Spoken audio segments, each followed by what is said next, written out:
उस जन चेतना को कविताओं के द्वारा दिखाया करते थे, कविताओं के द्वारा व्यक्त किया करते थे। तो यही चीज़ यहाँ पर बताया गया है कि poetry to him was a serious game. कवित्री यानी कविता लिखना, पोएट्री कविता लिखना to him was a serious game, इनके लिए एक गंभीर मसला था। और कैसे गंभीर मसला था? तो which should deepen people's self awareness, जो ओत प्रोत हुआ करती थी गहराई से, डीपेन तो किसके द्वारा ओत प्रोत हुआ करती थी? तो पीपुल्स सेल्फ अवेयरनेस, लोगों की जन चेतनाओं से। यानी ये अपनी कविताओं में लोगों की जन चेतनाओं को क्या कर दिया करते थे? सम्मिलित कर दिया करते थे। But it should in no case, लेकिन इन्हें चाहिए कि किसी भी परिस्थिति में डायरेक्टली अफेक्ट्स मैन पॉलिटिकल और रिलीजियस चॉइस, कि यह अफेक्ट न करें मनुष्य के पॉलिटिकल, राजनीतिक और रिलीजियस चॉइस को और धार्मिक पसंद को। ये लोगों के जन चेतनाओं को तो अपनी कविताओं में लिखते हैं, लेकिन इन्हें चाहिए कि किसी भी केस में, इन नो केस, किसी भी केस में डायरेक्टली अफेक्ट मैंस पॉलिटिकल और रिलीजियस चॉइसेस, कि यह मनुष्य के किसी भी धार्मिक और राजनीतिक पसंद को अफेक्ट न करें, उस पर तनिक भी जो है वह प्रभाव न डालें। क्योंकि कई लोग ऐसी कविताओं को लिखते हैं जिन कविताओं के द्वारा लोगों की धार्मिक मतों को भी ठेस पहुंचता है। कई लोग ऐसी कविताएं लिखते हैं जिसके द्वारा लोगों के राजनीतिक चॉइस को, राजनीतिक पसंद को भी क्या पड़ता है? ठेस पहुंचता है। तो ये जब लोगों की जन चेतनाओं के बारे में कविताओं को लिखा करते हैं जिससे लोगों की जन चेतनाएँ जागृत होती हैं, तो ये इन्हें चाहिए कि ये ऐसी कविताओं को लिखें कि लोगों का जो है वो पॉलिटिकल और रिलीजियस चॉइस थोड़ा सा भी हर्ट ना हो। His early poems exhibit his interest in political affairs, इनकी जो प्रारंभिक प्रस्तुत कविताएं होती थी वह पॉलिटिकल अफेयर्स पर होती थी, वह राजनीतिक मामलों पर होती थी। एंड आइडियाज़, और जो विचार थे वो राजनीतिक विचार थे इनकी कविताओं के, जब यह प्रारंभिक दौर में कविताओं को लिखा करते थे। जब यह प्रारंभिक दौर में कविताओं को लिखा करते थे तो उस स्थिति में इनके जो लेखन शैली थी कविता लिखने की, उसमें यह राजनीतिक मामलों पर लिखा करते थे, राजनीतिक विचारों पर लिखा करते थे। But his later poems are overtly Christian and more personal in tone, लेकिन बाद की जो इनकी कविताएं हैं वह क्रिश्चियंस पर आधारित थी, अर्थात धर्म पर आधारित थी। क्योंकि क्रिश्चियन क्या है भाई? तो ईसाई धर्म से संबंधित जो है वो ये पद है, तो क्रिश्चियन पर आधारित थी इनकी कविताएं। And more personal in tone, और आगे चल करके वह और अत्यधिक क्या हो गई? व्यक्तिवाद में जो है, पर्सनल टोन में जो है वो आ गई, यानी व्यक्तिवाद के लय में आ गई। एज अ टेक्नीशियन, एक तकनीतिज्ञ के रूप में। तकनीतिज्ञ कौन होता है? जो तकनीकी से खेलता है। तो एक कवि तकनीतिज्ञ कब बनते हैं? तो एक कवि तकनीतिज्ञ तब बनते हैं जब वह शब्दों के साथ बहुत ही अच्छे तरीके से खेल सकते हैं। कहा गया है कि जहाँ न पहुँचे रवि वहाँ पहुँचे कवि। बात समझ में आ रहा है? जहाँ न पहुँचे रवि वहाँ पहुँचे कवि। बार बार जब कभी भी अगर कोई फंक्शन होता है तो उसमें आप लोगों को बताया जाता है, क्या बताया जाता है? कि भाई कविता का पाठ कीजिए। आपको कविता का पाठ करना अच्छा नहीं लगता है, बहुत से स्टूडेंट्स को अच्छा नहीं लगता है। बहुत से ऐसे कोचिंग इंस्टीट्यूशन है जहाँ पर कविता का तो जिक्र ही नहीं होता है, डीजे बजा देते हैं, गाना बजता रहता है और डांस चलता रहता है। डांस करना कोई ख़राब बात नहीं है, लेकिन मैं इसलिए इसका विरोध करता हूँ कि अगर बच्चियाँ डांस कर रही हैं तो वो एक वेलफेयर फंक्शन होना चाहिए, और उस वेलफेयर फंक्शन में जो है वो पेरेंट्स होने चाहिए, टीचर्स होने चाहिए, और साथ ही साथ कुछ चुनिंदा जो है वो बच्चे होने चाहिए। अब ऐसा डांस ना हो कि बच्चियाँ डांस कर रही हैं तो बच्चे जो है पीछे थिरक रहे हैं। ऐसा एक दो वीडियो जो है वो अकरीपुर गोला का मिलता है। लेकिन हम लोग जो है, मैंने बार बार बताया कि हम लोग बहुत सारी चीज़ें जान करके शांत इसलिए हो जाते हैं कि अगर हम लोग मुख खोलेंगे तो क्या होगा? एक शिक्षक दूसरे इंस्टीट्यूशन की क्या कर रहे हैं? आलोचना कर रहे हैं। लेकिन बहुत सारी चीज़ें दबाई जाती है। तो मैं नृत्य का थोड़ा सा भी जो है वो विरोध नहीं कर रहा हूँ कि नहीं नृत्य खराब है, नृत्य अच्छा है, लेकिन वो एक पर्दे में होना चाहिए, एक डिसिप्लिन, अनुशासन में होना चाहिए। भरतनाट्यम कीजिए, भरतनाट्यम किसी को आता ही नहीं है। बात समझ में आ रहा है ना? तो ये भी जो है वो क्या करते हैं? तो ये भी पर्सनल टोन में जो है ये अपनी बातों को बताते हैं। साथ ही साथ एक तकनीतिज्ञ के रूप में शब्दों का चयन करते हैं और कविताओं को लिखते हैं। यानी कि कविताओं को जब लिखते हैं तो ये अगर आलोचना भी करते हैं तो किसी व्यक्ति के राजनैतिक और धार्मिक मतों पर ठेस नहीं पहुंचाते हैं। बात समझ में आ रहा है ना? तो इस प्रकार से इनकी कविताएं हैं। और फिर ये आगे हम लोग बढ़ेंगे तो पाएंगे कि एज अ टेक्नीशियन, एक तकनीतिज्ञ के रूप में Auden explored a variety of stanzas, forms and metres. Auden ji ने क्या किया है, तो व्याख्या किया है अलग अलग प्रकार के स्टेंजाज का, फॉर्म्स का यानी अलग अलग कविताओं के रूपों का, एंड मीटर्स और अलग अलग पैरामीटर्स का, अलग अलग तौर तरीकों का इन्होंने व्याख्या किया है। He had a passion for word coining and using archaic words. इनके पास पैशन है, इनका जो है वो आकांक्षा है कि ये क्या करते हैं, तो वर्ड कनिंग, शब्दों को चुनते समय थोड़ी सी धूर्तता दिखाते हैं, वर्ड कनिंग करते हैं अर्थात शब्दों को चुराते हैं, अर्थात ज़्यादा बड़े बड़े शब्दों का उपयोग यह अपनी कविताओं में नहीं करते हैं, वर्ड कनिंग करते हैं, शब्दों को चुराते हैं। एंड यूजिंग आर्केहिक वर्ड्स, और यह आर्केहिक वर्ड्स का जो है वह यूज़ करते हैं, यह द्विअर्थी शब्दों का उपयोग करते हैं। ऐसे द्विअर्थी शब्द कि कहा जाएगा एक शब्द लेकिन उसका अर्थ निकलेगा दो शब्द। जो सामान्य बुद्धि वाले व्यक्ति होंगे वो केवल एक ही अर्थ समझ पाएंगे, जबकि जो अधिक बौद्धिक व्यक्ति होंगे वो दोनों ही अर्थ समझ पाएंगे। तो ये आर्केहिक वर्ड्स का जो है वो यूज़ करते हैं, which makes him at time difficult to understand, जो इन्हें बना देती हैं किसी समय समझने में कठिन। He left England as early as 1939, इन्होंने प्रारंभिक दौर में 1939 ईस्वी में इंग्लैंड को क्या कर दिया, छोड़ दिया। To settle permanently in the United States, और यह परमानेंटली सेटल्ड हो गए अर्थात अस्थायी रूप से निवासी बन गए यूनाइटेड स्टेट्स का। Auden's work is divided into the British and American phases. Auden ji के जो कार्य हैं वह दो भागों में बांटे गए हैं। कौन कौन से भाग में बांटे गए हैं, तो सबसे पहला है ब्रिटिश फेज़ और दूसरा जो है वो है यूनाइटेड फेज़ या अमेरिकन फेज़। अमेरिकन फेज़ कहेंगे तो बढ़िया रहेगा। तो ये अमेरिकन फेज़ में और साथ ही साथ ब्रिटिश फेज़ में इनके कार्यों को क्या कर दिया गया है, बांट दिया गया है। क्योंकि जब ये ब्रिटिश में थे, इंग्लैंड में थे, तो वहाँ की रचनाओं को ब्रिटिश फेज़ नाम दिया गया, और जब ये अमेरिका में आए सेटल होने के लिए, यूनाइटेड स्टेट्स में आए सेटल होने के लिए, तो इस स्थिति में इनकी सारी रचनाएं जो इन्होंने अमेरिका में रह करके की हैं उसे इन्होंने क्या कहा गया, तो कहा गया अमेरिकन फेज़। यानी सारी रचनाओं को दो भागों में बांटा गया। पहला भाग जो है वो क्या है, ब्रिटिश फेज, और दूसरा जो है वो क्या है, American phase. The notable works of the English phase are the orators, और इनके जो मुख्य कार्य हैं, जो नोटेबल कार्य हैं, जो कभी भूले नहीं जा सकते हैं, ऐसे जो कार्य हैं वो हैं द ओरेटर्स। इनकी पुस्तक का नाम है the dance of death, look stranger, Spain and another time. ये जो है वो इंग्लिश फेजेस हैं, अर्थात इन्होंने जब इंग्लैंड में जब ये रह रहे थे तो इंग्लैंड में रहते हुए इन्होंने लिखा है। इंग्लिश फेजेस में ये सारी जो है वो पुस्तकों को लिखा है, इन सारी रचनाओं को लिखा है। The orators, the dance of death, look stranger, Spain and another time. The notable works of the American phase included new years later, और जो अमेरिकन फेज में इन्होंने लिखा है वो है New Year letter, for the time being, the age of anxiety and the shield of Achilles. The present lyric, now the leaves are falling fast, और यह जो प्रस्तुत लय हम लोग पढ़ रहे हैं, यह जो प्रस्तुत कविता हम लोग पढ़ रहे हैं, now the leaves are falling fast, अब पत्तियां तेजी से गिर रही हैं। In acts the frustration in hurt in human life, वह प्रस्तुत करती हैं मानवीय जीवन के फ्रस्ट्रेशन को। मानवीय जीवन के फ्रस्ट्रेशन को प्रस्तुत करने का मतलब कि वह मानवीय जीवन के दबाव को, मानवीय जीवन के अनेकों समय के जो दबाव है, हर एक जीवन के पड़ाव पर जो फ्रस्ट्रेट आदमी हो जाता है, उसको यह कविता प्रस्तुत करती है।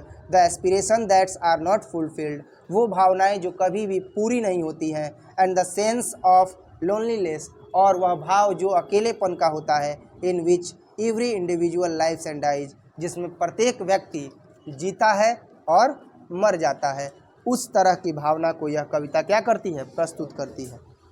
लोग जब अकेलेपन के भाव से ग्रसित हो जाते हैं, फ्रस्ट्रेट हो जाते हैं, तो उन्हें लगता है कि अब इस दुनिया में हमारा कोई नहीं है, और वो एक अलग ही चेतना में जो है वह डूब जाते हैं। तो अकेलेपन के ऐसे भावना को जो है वह यह कविता क्या करती है, प्रस्तुत करती है। और यह कविता किसके द्वारा लिखा गया है, तो W.H. ऑर्डन जी के द्वारा लिखा गया है ना। समझ में आ रहा है ना, कोई दिक्कत, समझ में आया बढ़िया से, फिर से एक बार बता दें, हाँ दिक्कत है, तुम लोग अजीब आदमी, बताओ दिक्कत है तो पढ़ देंगे एक बार फिर से। Now the leaves are falling fast, poems will be begin, है ना। Now the leaves are falling fast जो कविता है वो अब स्टार्ट होगी।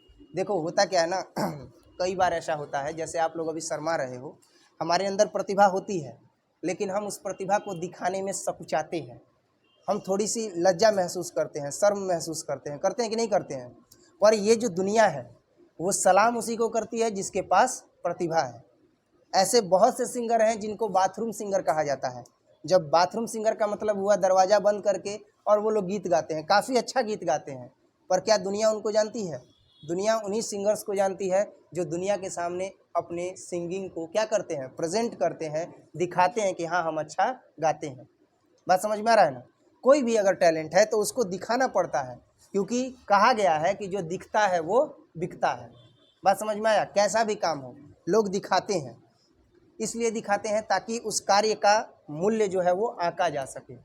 तो ऐसा बहुत सारा जो है वो गुण है जो हर लोगों के अंदर है। अब यहीं पर बैठे हुए अनेकों स्टूडेंट्स हैं जिनमें जो है वह गुण की कमी नहीं है, लेकिन हाँ थोड़ा सा पठन शैली में थोड़ा सा दिक्कत हो रहा है। अगर वो फिजिक्स अच्छे से समझ पा रहे हैं तो केमिस्ट्री नहीं समझ पा रहे हैं, केमिस्ट्री अगर अच्छे से समझ पा रहे हैं तो इंग्लिश समझने में दिक्कत हो रहा है। तो ऐसे लोगों के लिए बस एक ही चीज़ है, मूल निष्कर्ष और मूल शब्द यही है कि आप केवल जा कर के क्या कर सकते हैं, घर पर पढ़ाई कर सकते हैं। जो नहीं समझ में आ रहा है उसको आकर के पूछ सकते हैं। समझ में आ रहा है ना? इसमें आपके लिए हमेशा जो है वो तत्पर शिक्षक ना मिले तब तो गलत है। और अगर बता रहे हैं शिक्षक, पीछे पड़े हुए हैं डंडा लेकर के, नहीं कि आपको पढ़ना है पढ़ना है, आप पढ़ नहीं रहे हो, तब तो ये आपकी गलती है। तब तो आपका वीडियो जो है वो कहाँ जाएगा? पेरेंट्स के पास जाएगा कि भाई आपको याद नहीं हो रहा है, आप पढ़ नहीं रहे हो। समझ में आया? तो जो भी चीज़ें हैं वो दिखानी पड़ती हैं, ज़रूरी है। जैसे आपका परफॉर्मेंस दिखाना पड़ता है, तो इससे घबराना नहीं है, है ना? अब हम लोग कविता स्टार्ट करते हैं। Now the leaves are falling fast. बड़ी सुंदर कविता है, क्योंकि W.H. अर्डन जो है वो आर्केहिक वर्ड्स का यूज करते हैं, द्विअर्थी शब्दों का जो है वो चयन करते हैं, और अपनी कविता में ऐसे शब्दों का चयन करके जब वो उपयोग करते हैं तो कविता बड़ी ही सुंदर बन जाती है। जैसे यहाँ पर कविता स्टार्ट होती है तो फर्स्ट स्टेंजा में बताया गया है कि now the leaves are falling fast. W.H. Auden ji बता रहे हैं कि now the leaves are falling fast, पत्तियाँ अब तेज़ी से गिर रही हैं। Nurse's flower will not last, और जो खिलने वाले फूल हैं वह अंतिम नहीं है। पत्तियाँ तो तेज़ी से गिर ही रही है, और जो nurses flower will not last, और जो नर्सेस फ्लावर है अर्थात जो पुष्प अभी क्या है, खिलने वाले हैं, वो भी अंतिम नहीं है।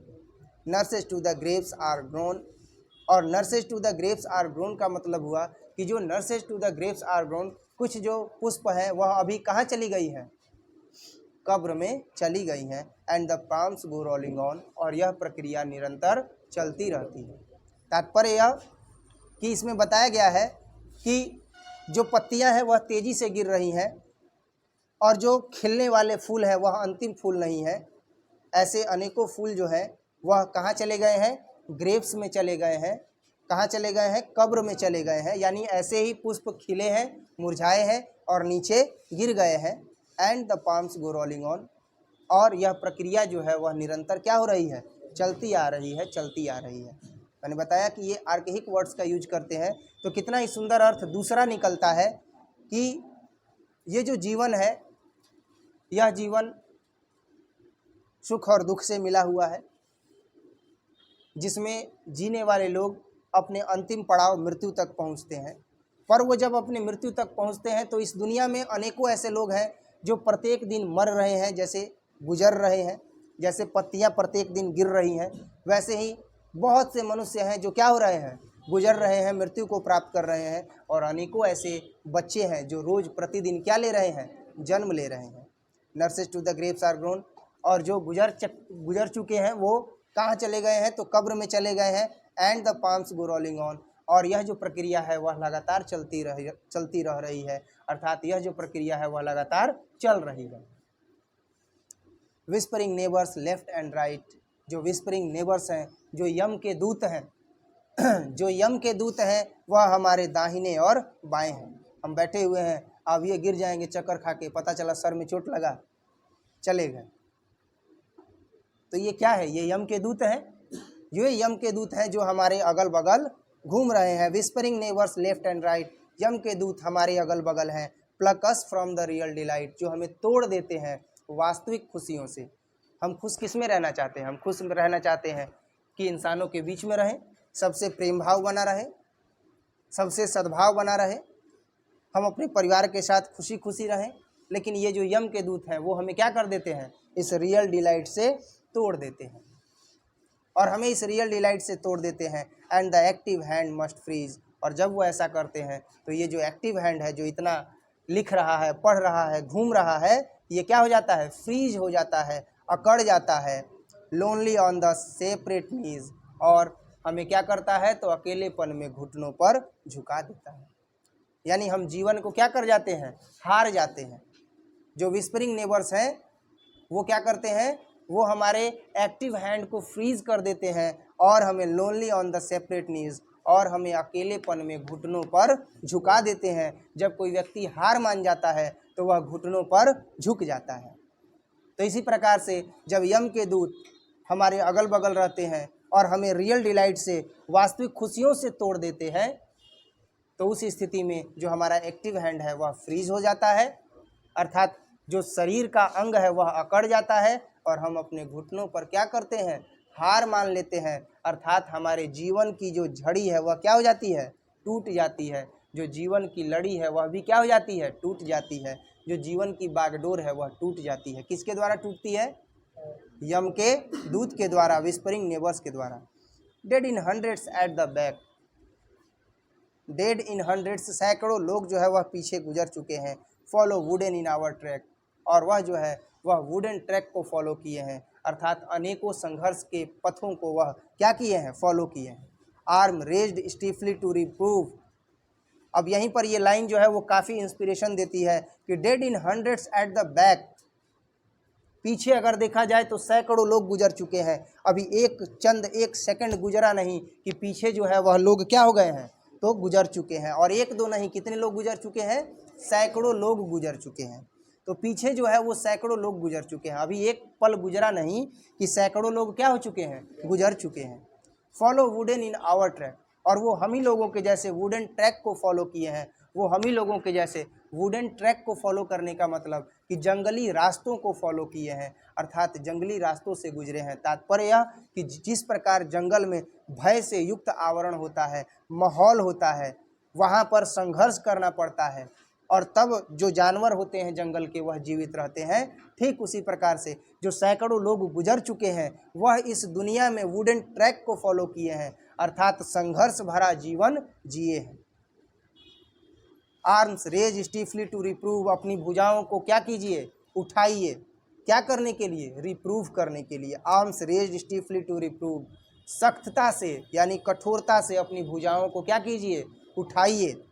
इन फॉल्स एटीट्यूड्स ऑफ लव। अपनी भुजाओं को उठाइए खुद को रिप्रूव करने के लिए। इन फॉल्स एटीट्यूड ऑफ लव, गलत प्रेम के तौर तरीकों में पड़ने के बजाय, गलत तौर तरीकों के प्रेम में पड़ने की बजाय, माया मोह में पड़ने की बजाय अपने भुजाओं को उठाइए अपने आप को रिप्रूव करने के लिए। नहीं तो एक दिन ऐसा आएगा जब आप भी क्या हो जाएंगे? उन्हीं सैकड़ों लोगों की तरह आप भी गुजर जाएंगे। फिर आपको याद करने वाला कोई नहीं होगा। Starving through the leafless wood. वे लोग भटकते थे पतझड़ विहीन जंगलों से।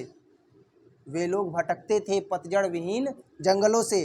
Trolls run scolding for their food.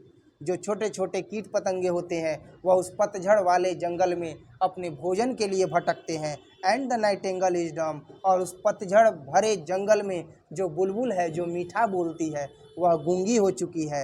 And the angel will not come. और वहाँ पर कोई फरिश्ता नहीं आ रहा है, अर्थात वहाँ पर कोई फरिश्ता नहीं आएगा ऐसे लोगों की मदद करने के लिए, क्योंकि ये जीवन का संघर्ष है। जिस प्रकार से जंगल में, पतझड़ जंगल में ट्रॉल्स जो है वह अपने भोजन के लिए भटकते हैं, छोटे छोटे जीव जंतु कीट पतंगे अपने भोजन के लिए भटकते हैं। एक ऐसा जंगल जो पतझड़ है, पतझड़ से भरा हुआ है, एक ऐसा जंगल जिसमें पेड़ों की पत्तियां सारी क्या हो चुकी हैं? झड़ चुकी हैं। वैसे जंगल में जो कीड़े मकोड़े हैं वह अपने भोजन के लिए भटकते हैं। और जो बुलबुल है वह गूंगी हो चुकी है, अर्थात बुलबुल का जो बाग है वह क्या हो चुका है? उजड़ चुका है। And the angel will not come. ऐसी स्थिति में भी फरिश्ता नहीं आता है इनकी मदद करने के लिए। दूसरा अर्थ क्या निकलता है? Starving through the leafless would. इस दुनिया में जहाँ किसी को किसी से कोई मतलब नहीं है। लोग भटकते हैं अपने भोजन की तलाश में। And the Nightingale is dumb, और जो मीठा बोलने वाले लोग हैं, जो आपके बुरे वक्त में मीठा बोल करके और आपकी मदद कर सकते हैं, वो लोग तो गूंगे हो चुके हैं, वो आपसे बात भी नहीं करते हैं जब आपका संघर्ष का दौर चलता है। And the angel will not come, और ऐसे आपके संघर्षपूर्ण जीवन के दौर में कोई फरिश्ता भी नहीं आता है आपकी मदद करने के लिए। Cold, impossible, ahead.